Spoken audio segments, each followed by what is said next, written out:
नमस्कार विद्यार्थी मित्रांनो. तर टार्गेट नवोदय 2026 मध्ये किंवा 27 मध्ये होईल.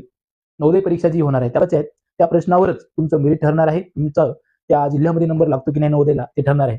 म्हणून हा प्रश्न आहे बघा. हा प्रश्न सोडवायचा परीक्षेमध्ये तुम्हाला पुस्तकामध्ये आहे पद्धत, पण त्या पद्धतीने जर तुम्ही सोडवलं तर तुमच्या लक्षात राहणार नाही. म्हणून आपली सोप्या पद्धतीनं तुम्हाला सांगायचा आपला प्रयत्न असतो आणि ट्रिकनं सांगायचा प्रयत्न आपला असतो. आता असा जर प्रश्न आला की एका वनामध्ये 15,000 झाडे आहेत, ठीक आहे, एका वनात 15,000 झाडे आहेत, वृक्ष वाढीचे. आता हे तर लक्षात ठेवायचे तुम्हाला. वृक्ष वाढीचे म्हटले का घटीचे म्हटले. वाढ म्हटलं की काय करायचं आणि घट म्हटलं की काय करायचं लक्षात ठेवायचे. वृक्ष वाढीचे उद्दिष्ट म्हणजे ठरवले त्यांनी वृक्ष वाढ करण्याचं दरवर्षी 10% असल्यास त्या वनात 3 वर्षानंतर, किती वर्षानंतर तर 3 वर्षानंतर झाडांची संख्या किती होईल असा प्रश्न आहे. तर बघा असा प्रश्न आल्यानंतर तुमच्या पुस्तकामध्ये दिलेली पद्धत तर आहेच, ठीक आहे. हे आपलं व्याजाचं आहे, चक्रवाढ व्याजाचं एक उदाहरण आहे. त्या पद्धतीने न करता आपण आपल्या पद्धतीने करणार आहोत. बघा काय करायचं, ही जी रक्कम आहे तशीच लिहून घ्यायची रक्कम, ठीक आहे. ही रक्कम लिहून घ्यायची. कसं लिहायची की 15,000 ची 15,000 लिहा व्यवस्थित, ठीक आहे. 15,000 गुणिले म्हणायला आणि आणि हे 10% नाही, 10% वाढ आहे म्हणून काय करायचं इथं वरती, ठीक आहे, वरती 100 मध्ये 10 टाकायचं म्हणजे 110 होईल. जर ठीक आहे, जर ते घट असतं तर 100 मधून 10 कमी केले असते आपण.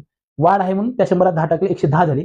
110/100 करायचं इथे लक्षात. आणि इथं गुणिले म्हणायचं. परत हे 3 वर्ष म्हणले म्हणून 3 वेळेस असं करायचं.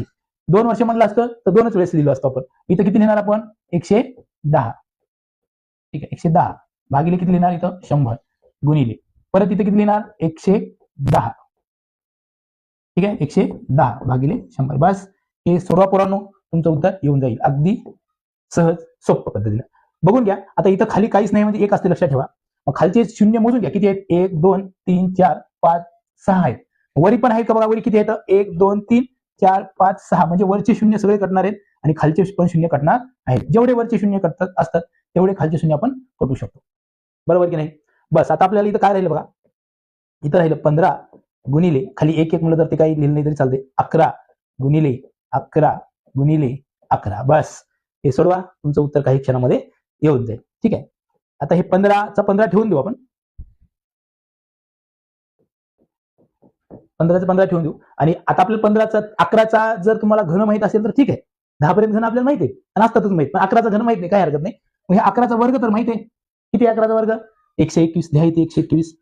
121 गुणिले 11, ठीक आहे. 121 गुणिले 11. आता पुढे मी काही देतो. आता हे 121 गुणिले 11 आहे ना, त्या दोघांचा परत गुणाकार करा. 121 गुणिले 11 गुणिले 15 आहे. तर 121 गुणिले मी 11 जर केलं पोरांनो, तुम्ही करून पहा. 121 गुणिले 11 तर 1331 येतं बघा. येतं का बघा तुम्ही, कारण 11चा घन आहे 1331, बरोबर. तर मग 1331, आता 1331 ही 15 गुणिले 1331 हे जर गुणाकार केला तुम्ही व्यवस्थित केला तर आपलं उत्तर येऊन जाईल.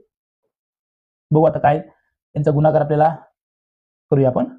बघा 15 1 15चे 5, ठीक आहे. 15 1 15, 15चे 5 हातचा 1, 15 3 45 आणि 1 46, 46चे ते 6 हातचे 4, 15 3 45 आणि 4 किती झाले 45 6 4 7 4 8 49, 49 ची आपण लिहितो 9 आणि हातचा किती राहतो बेटा तर 4 राहतो, बरोबर. तर 15 1 15 आणि 4 15 16 17 18 19, 19,965, 19,965 इतकं काय होईल.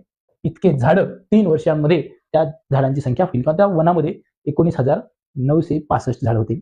अशा पद्धतीनं आपण अगदी ट्रिकनं सोप्या पद्धतीनं तुम्हाला हे नवोदयची तुमची तयारी आपण करून घेणार आहोत. तुम्हाला जर आपल्याकडे ही बॅच घ्यायची असेल टार्गेट नवोदय 2026 तर तुम्हाला या नंबरवर कॉल करायचा आहे 98 34 73 14 42. ओके, त्या ठिकाणी तुम्हाला सर्व माहिती मिळेल. चला तर मग दुसऱ्या व्हिडिओमध्ये आपण भेटूया. तोपर्यंत सर्वांना धन्यवाद. थँक्यू.